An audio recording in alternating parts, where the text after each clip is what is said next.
বাংলাদেশকে রক্ষার আহ্বান জানিয়ে প্রয়োজন হলে রাজপথে থাকার প্রয়োজন হলে আবারও ডাক দিলে রাজপথে থাকবো। আসলে বাংলাদেশের রাষ্ট্র পরিচালনায় 100 দিন খুব একটা বড় দিন নয় এবং খুব একটি লম্বা দিন নয়, কিন্তু প্রশ্নটা হচ্ছে ওইখানে আপনি তো নিয়মিত সরকার নয়, একটি বিপ্লবের পরে ছাত্র জনতা আন্দোলনের পরে যে সরকার প্রতিষ্ঠিত হয়েছে সেই সরকার হচ্ছে ডক্টর প্রফেসর মোহাম্মদ ইউনূস সাহেবের। আপনি অবগত আছেন একটি স্বাভাবিক প্রক্রিয়ায় চললে হবে না। 100 দিন কিন্তু বেশি নয়, তারপরও কিন্তু 100 দিন একবারেও কম নয়। যখন ক্রিকেট খেলায় 100 রান করে এবং সেঞ্চুরি করে তখন ওই খেলায় একটা বিজয় হওয়ার সম্ভাবনা থাকে, কিন্তু আপনি 100 দিনে যদি স্লো গতিতে খেলতে থাকেন আগামীর বাংলাদেশ ব্যর্থ হওয়ার সম্ভাবনা আমরা দেখতে পাচ্ছি। দীর্ঘ 15 বছরে আমরা যারা রাজপথ থেকে আন্দোলন চালিয়েছে, ফ্যাসিস্ট শেখ হাসিনা অল্পতেই পালিয়ে যান নাই ভারতে।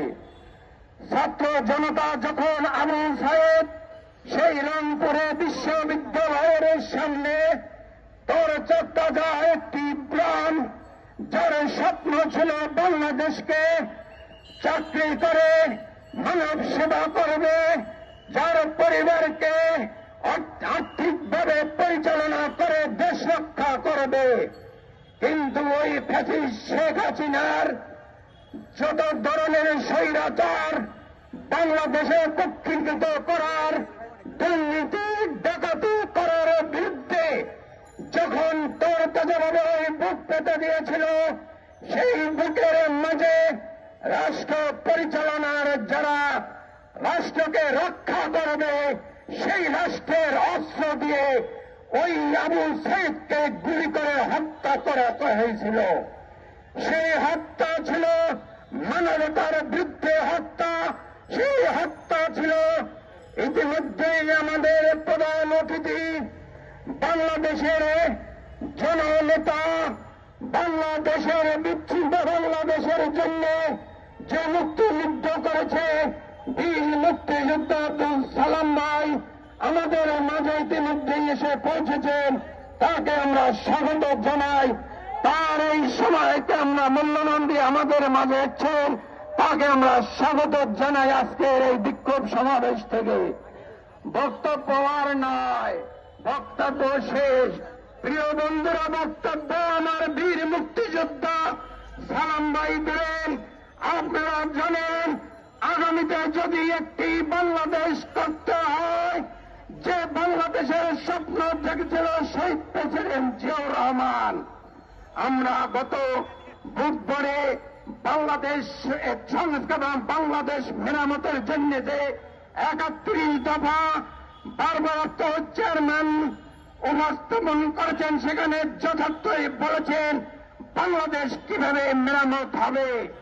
সেই মেরামত যদি ডক্টর ইউনূস সাহেব করতে যান, এখানে রাজনৈতিক ব্যক্তিদের পরামর্শ লাগবে, কিন্তু আপনি সেই পরামর্শে না যে আমি একটি সর্বশেষ কথা বলেই শেষ করব। বাংলাদেশের উপরে যে শকুনের ছায়া দেখতে পাচ্ছি, সেই ভারত পররাজ্য তৈরি, এখানে পররাজ্য এবং ফ্যাসিস্ট শেখ হাসিনা যে প্রেসক্রিপশন দিয়ে দেশ চলেছে, সেটি একটি সরাসরি চ্যানেল ছিল, সাংস্কৃতিক চ্যানেল। আমাদের এমন কোন প্রয়োজন হয় নাই যেখানে দ্রব্যমূল্যের আজকাল মানুষের ক্রয় ক্ষমতার বাইরে, সেখানে সংস্কৃতি মন্ত্রণালয়ে আমাদের এমন কোন প্রায়োরিটি নাই। আজকাল আমি বাজারে গিয়েছি, মানুষের দেখলে হাহাকার, সেখানে ওই সংস্কৃতি মন্ত্রণালয়তে এই বাংলাদেশ আবার ভারত আবার বাংলাদেশের প্রদেশের একটা পায়তারা করছে। আমি বক্তব্য শেষ। প্রিয় বন্ধুরা, সাবধানে থাকবেন এবং ভারপ্রাপ্ত চেয়ারম্যান বাংলাদেশে না আসা পর্যন্ত আমাদেরকে পাহারা দিয়ে রাখতে হবে, যেন আওয়ামী লীগের গুন্ডারা আওয়ামী লীগের বদমাশরা যেন কোথাও ষড়যন্ত্র করে আবার বাংলাদেশ একটি কার্যকর করতে না পারে, সেজন্য আপনাদেরকে ধন্যবাদ জানিয়ে বাংলাদেশকে রক্ষার আহ্বান জানিয়ে প্রয়োজন হলে রাজপথে থাকার প্রয়োজন হলে আবারও ডাক দিলে রাজপথে থাকবো। সবাইকে ধন্যবাদ জানিয়ে আমি আমার বক্তব্য শেষ করছি। আসসালামু আলাইকুম।